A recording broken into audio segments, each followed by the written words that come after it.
Noodles রান্না করতে গেলে শুধুমাত্র একটি টিপস মাথায় রাখলেই নুডলস হবে ঝরঝরে। আসসালামু আলাইকুম। এখানে আমি পানি গরম করে তার ভিতরে নুডলস দিয়ে দিয়েছি। নুডলসের ভিতরে 1 চামচ সয়াবিন তেল দিয়ে দিয়েছি, যাতে নুডলসটা গায়ে গায়ে না লেগে যায়, ঝরঝরে হয়। নুডলসটা সেদ্ধ হয়ে গেলে তারপরে ঠান্ডা পানি দিয়ে সুন্দরভাবে ধুয়ে নিব। তেলের ভিতরে ডিম দিয়ে ডিমটা ভেজে উঠিয়ে রাখবো।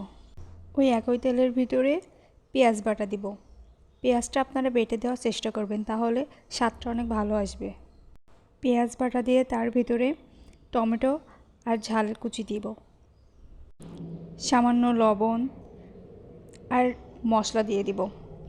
নুডলসের ভিতরে যে মশলাটা থাকবে আপনারা সেই মশলাটাই দিবেন, আর সয়া সস দিবেন। আমি এক্সট্রা করে এখানে ম্যাগি মশলা দিয়েছিলাম, আপনারা চাইলে ম্যাগি মশলাটাও দিতে পারেন। ভেজে রাখা ডিমটা দিয়ে কিছুক্ষণ নাড়িয়ে তার ভিতরে সিদ্ধ নুডলসটা দিয়ে নাড়লেই আমাদের নুডলস রেডি।